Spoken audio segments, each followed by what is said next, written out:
qui engage des vingtaines de policiers pour la garde des ministres ne paye pas un seul policier pour un député national. Et pendant ce temps, c'est nous qui sommes sujets à des agressions barbares et c'est nous qui sommes traités de tous les noms. Nous nous disons non, les choses doivent changer. Honorable Président, nous avons lu, après la déclaration qui vous a été transmise, le dossier, dans le dossier Matata, vous avez saisi le procureur général et le président de la Cour constitutionnelle. Honorable Président, nous avons aussi lu sur les réseaux sociaux les présidents de la Cour constitutionnelle répondent au président de l'Assemblée nationale. Ces ping-pong n'honorent pas la République, honorable Président. Nous devons nous assumer. La justice est rendue au nom du peuple congolais. Nous sommes les représentants du peuple congolais. La Constitution soumet les juges à l'autorité de la loi. Honorable Président, nous sommes les législateurs. Je parle de la motion incidente dans son fond. L'honorable Président nous a laissé entendre qu'il n'y avait pas lieu d'adopter l'ordre du jour. Simplement parce que nous avons suspendu la plénière passée et aujourd'hui nous poursuivons. Non, honorable Président. Si c'était le cas, en tout cas, le message que tout le monde a reçu ici n'est pas identique parlant de l'ordre du jour, des ordres du jour établis lors de la plénière passée. Honorable Président, c'était notre ordre du jour qui doit être adopté. Et 50 députés vous ont saisi avec un projet de résolution pour le respect de notre Chambre, honorable Président. Et nous sommes abasourdis, écœurés de constater que cela a été simplement ignoré. Nous ne pouvons pas lire des choses sur les réseaux sociaux parce que vous engagez l'Assemblée et ce qu'on a débattu ici. Laissez-nous crever l'abcès. Honorable Président, nous méritons le respect et je souhaite que ma motion incidente, conformément au règlement intérieur, puisse être évaluée au préalable avant de poursuivre. Merci. Merci, honorable Zondonio.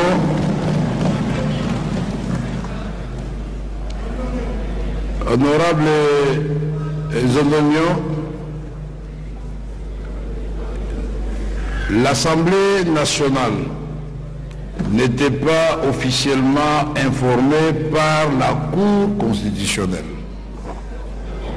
du dossier Matata, si ce n'est l'intéressé lui-même, ici en plénière, en présence de tous les députés, pour dire qu'il est convoqué pour être jugé. Et votre président a écrit à la Cour constitutionnelle, non pas pour susciter un pugilat entre des institutions, mais pour rappeler seulement l'article 107 de la Constitution. Et pour dire que ce sont des questions en tant que grands responsables, nous pouvions traiter sans étaler en public. Puisque si le président de la Cour constitutionnelle m'avait écrit, j'allais l'appeler pour lui rappeler 2 ou 3 petites choses seulement. Puisque vous n'avez pas le droit de me couper la parole. C'est quoi cette affaire? Ou alors je lève la séance et on ne parle plus. Je ne suis pas idiot, vous me laissez parler jusqu'à la fin. Je crois que c'est le minimum de politesse dans notre pays, n'est-ce pas? Alors, donc j'allais lui rappeler 2 petites choses, puisque les juristes sont très forts. D'abord, j'allais lui poser la question en quelle qualité lui peut interpréter la loi. Il est président de la Cour constitutionnelle, mais n'est pas la Cour constitutionnelle. Deux,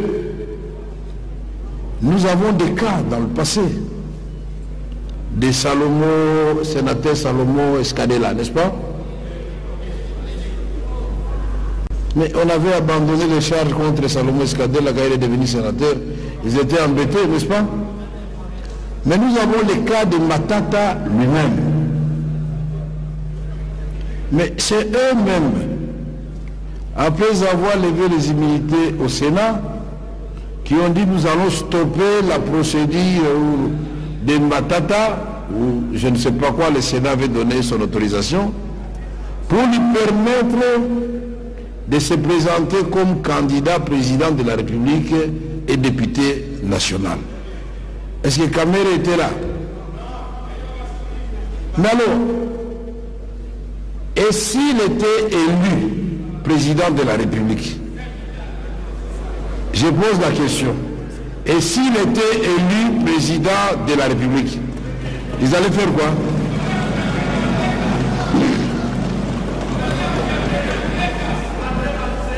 Avant de poursuivre, je vais vous rappeler un autre cas qui s'est passé en dehors de notre pays. Vous savez que plusieurs charges pesaient sur les candidats Donald Trump, n'est-ce pas, aux États-Unis, oui ou non? La juge, c'était une femme, si je me souviens, avait dit je suspends toutes les poursuites contre Donald Trump pour lui permettre de se présenter librement et sans aucune pression comme candidat président de la République. Peut-être que la dame croyait que Trump allait échouer, mais il est passé président. Maintenant, c'est lui qui commence à arrêter les gens qui devaient l'arrêter, lui. Vous voulez que notre pays fonctionne comme ça, vraiment? Maintenant, l'honorable Matata a acquis de nouvelles immunités. Il n'est plus sénateur, il est député national. Alors, la seule question est de savoir, quand vous dites oui, la procédure avait commencé, ça ne concerne pas, mais il est député national revêtu du titre d'ancien Premier ministre. Donc il faudra qu'on fasse attention aux choses que nous faisons maintenant, puisque demain ça peut nous rattraper nous-mêmes. Alors, je vais tout simplement, la solution est simple. J'ai dit tout à l'heure que si vous m'arrêtez, j'arrête le sujet. Vous pouvez intervenir après. J'ai dit, vous pouvez intervenir après. J'ai dit, vous allez intervenir. Vous allez intervenir après.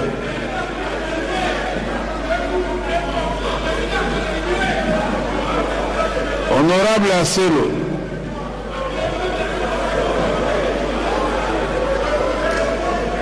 Asseyez-vous.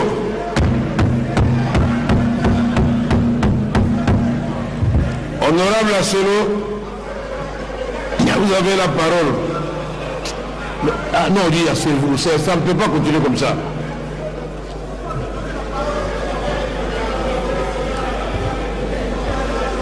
Honorable Asselo, vous avez exceptionnellement la parole. Honorable Président, vous pouvez parler à haute voix, Honorable Président, distingués membres du bureau, très chers collègues, merci beaucoup, Monsieur le Président, pour la parole que vous m'accordez.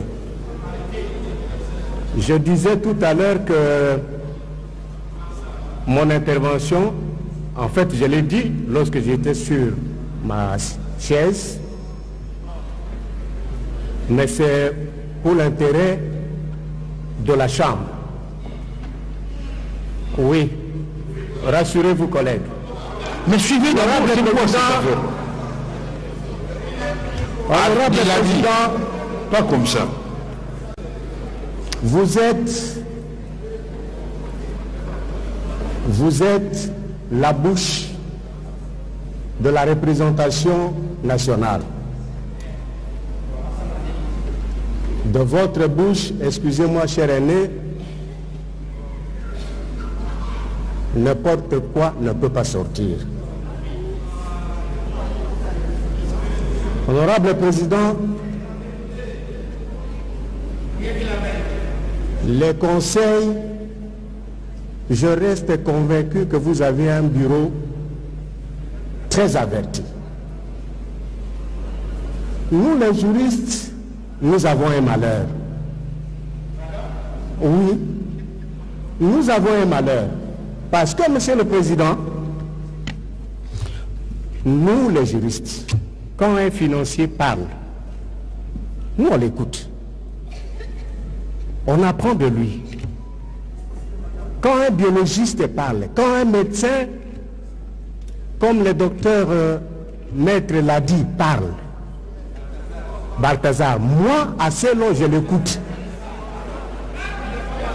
Mais les choses du droit, je ne sais pas si c'est parce que dans nos traditions, dans nos coutumes, on arrive, tout le monde arrive à intervenir pour régler des conflits, que tout le monde pense qu'on peut intervenir, même dans des situations, dans des questions techniquement importantes du droit. Que je n'aurais pas souhaité, honorable Président, que les conseils qui vous sont donnés, parce que je sais de vous que vous êtes économiste, mais que lorsqu'un économiste entre dans des questions de fond du droit, ça suscite, chers collègues, suivez-moi. Suivez-moi. Vous avez... Non. Asseyez-vous, s'il vous plaît. Asseyez-vous, Nani. Asseyez-vous. Vous avez un... Honorable Asselo, poursuivez jusqu'à la fin. Laissez l'honorable Asselo poursuivre jusqu'à la fin, s'il vous plaît. Chers collègues, vous avez intérêt à nous suivre, ça vaut de l'intérêt de la science. Honorable Président. Est-ce que, attendez un instant, honorable. Honorable député, est-ce que notre chambre, c'est une chambre à débat contradictoire, oui ou non? Bien alors, laissez l'honorable Asselo parler. Il s'est adressé, stop. Il s'est adressé à moi sous forme de conseil. Je vais répondre et notre juriste qui l'estime pourra le faire. Alors, vous gardez votre calme, vous laissez l'honorable Asselo terminer jusqu'au bout. C'est comme ça que ça se passe, ou alors on ne répond plus à votre requête. Si vous les jeunes, vous ne voulez pas de débat, alors c'est mal parti. Honorable Asselo, continuez. Merci beaucoup, Monsieur le Président. Il ne faut pas avoir peur du débat. Que les collègues me comprennent. Mais c'est quoi ça? La Cour constitutionnelle,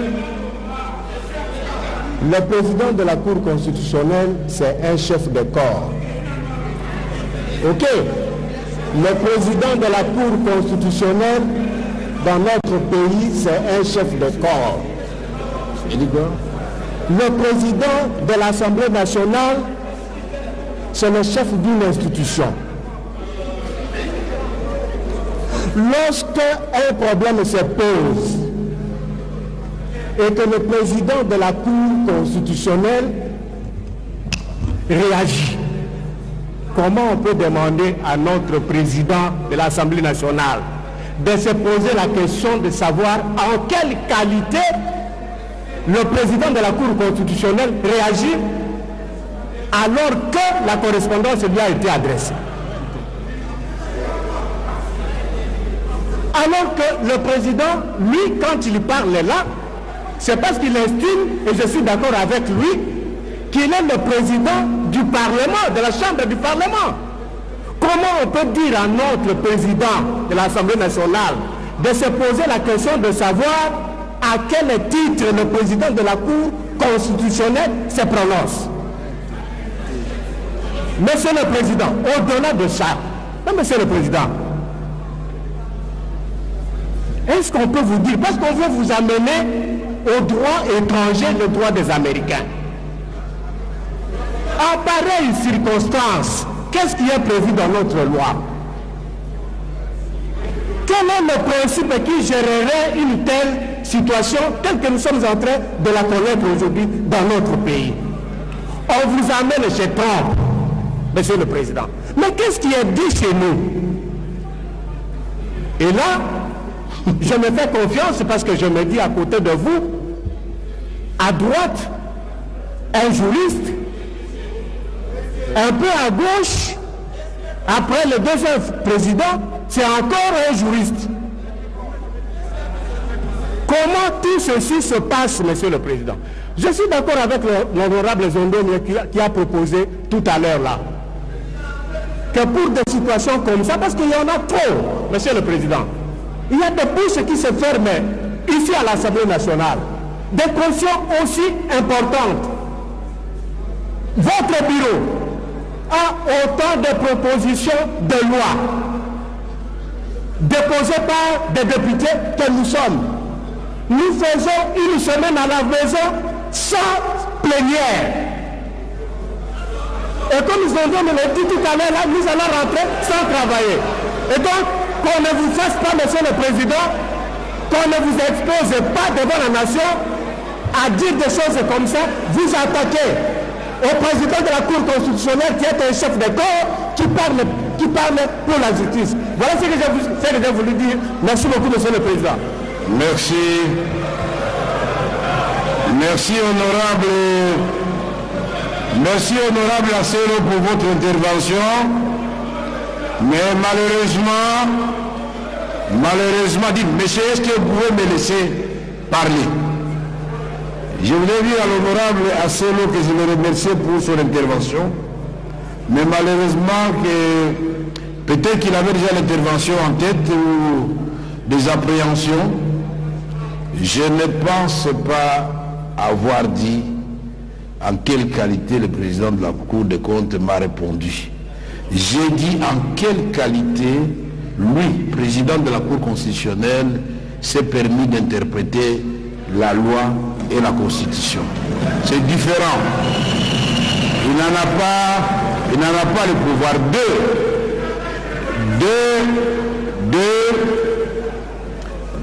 La preuve est que quand il évoque un certain nombre d'articles de la Constitution, alors que les mêmes cas se sont posés dans notre pays, pour qu'il m'explique, puisqu'on ne peut pas le convoquer ici, pour qu'il m'explique dans quelles circonstances on peut bypasser ces immunités-là. Et je vous reviendrai ici. C'est tout. Le débat, il est clos. Merci. Honorable Nkoyi, vous aviez votre émotion. L'a dit, honorable l'a dit. Vous savez que j'ai beaucoup d'estime pour vous, mais par moment, il faut savoir garder ses émotions et laisser la République continuer. Je n'ai plus besoin d'intervention sur cette question, s'il vous plaît. Je ne voudrais pas qu'il y ait l'impression qu'il y a un débat entre la Cour constitutionnelle et l'Assemblée nationale. Je vous ai dit que je verrai le président de la Cour constitutionnelle et on va résoudre ce problème. Asseyez-vous, s'il vous plaît. Alors vous allez écrire votre constitution à vous. C'est bon, asseyez-vous.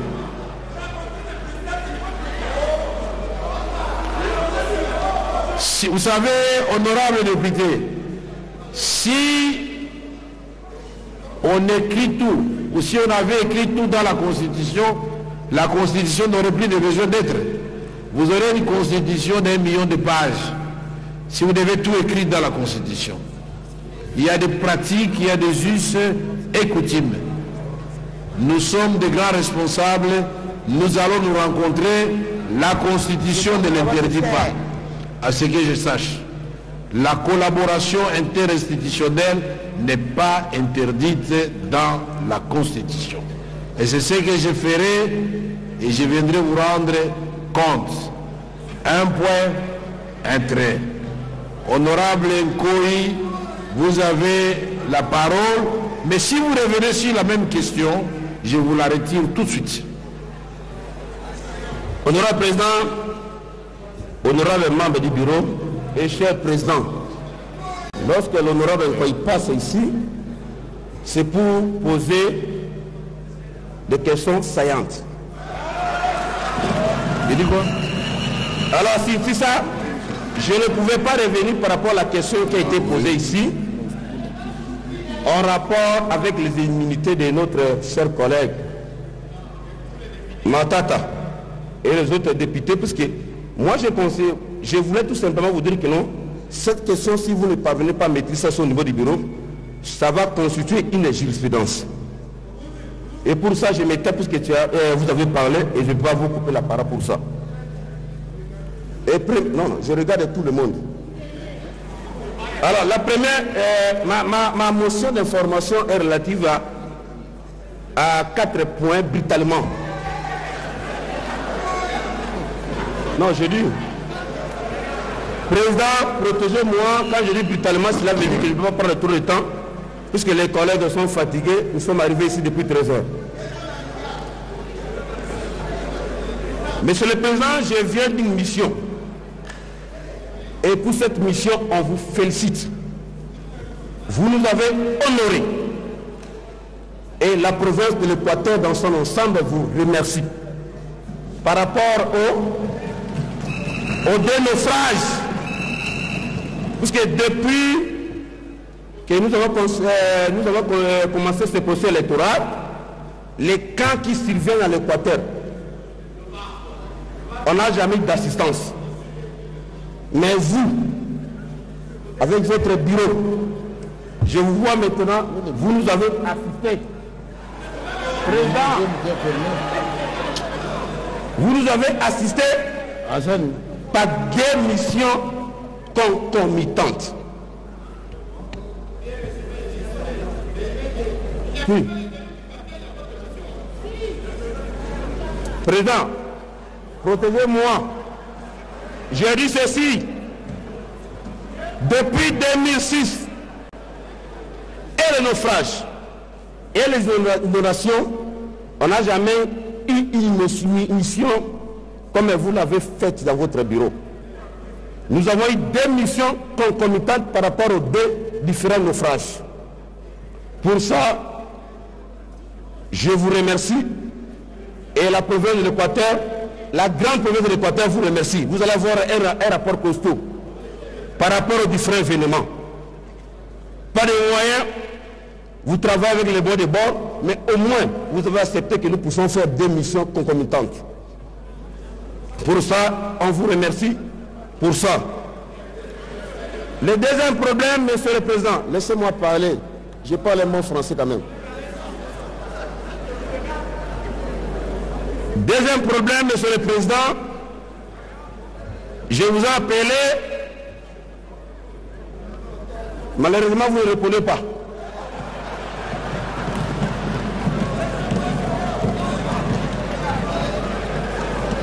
Donnez-moi le temps pour que je vais parler. Monsieur le Président, après la mission nous accordée, j'ai effectué, non, on est allé Yongaïté. Monsieur le Président, après la mission, j'ai effectué un voyage où j'allais assister à un petit frère qui devrait devenir prêtre, l'ordination sacerdotale. Vous étant chrétien catholique, je dois appeler sans succès. Mais arrivé dans un village qu'on appelle le Toumbé.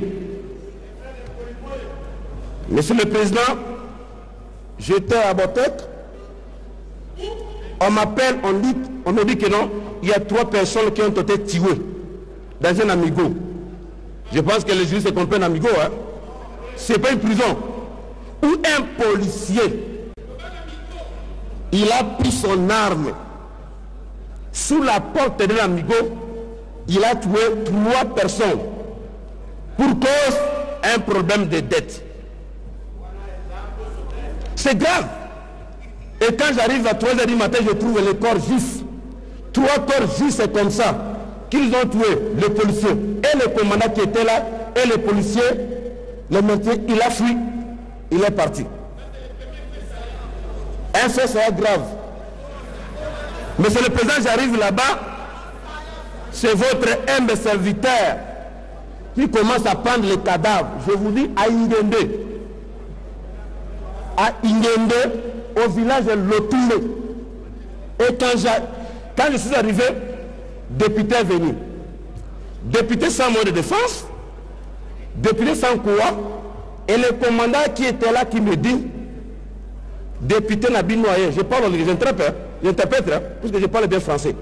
Abi député Nabi Noyer ou Anna, à cause de la ligne, soit qu'il y a un mekina yé, à comment on a tout ça. Mais c'est grave. J'ai trois corps qui gisent. Et qu'est-ce que le policier a fait? Il a pris son arme. Au-dessus de la porte, il commence à tuer. Bande Konangaï. On dit quand même, mais c'est grave. Et j'arrive là-bas, c'était scandaleux. Monsieur le Président, c'est ça le problème que j'ai. Et j'arrive encore de lier. On a que vous pouvez balayer les deux autres points rapidement. Et pour parler, Président, des fois quand je passe ici, vous m'empêchez, et pourtant, ce que je parle, ce sont des choses qui ovationnent le pays. Non, ça ovation le pays. Monsieur le Président, j'arrive. J'ai vu une question, une motion d'information, débat oral, pardon, qu'un collègue a initié ici par rapport au ministère de l'Intérieur. J'arrive là-bas, qu'est-ce qu'on fait? On recrute les jeunes gens sans former, ni former, on les dote les armes. Je ne sais pas, quelle est la politique de recrutement au niveau de la police? Dans un même village,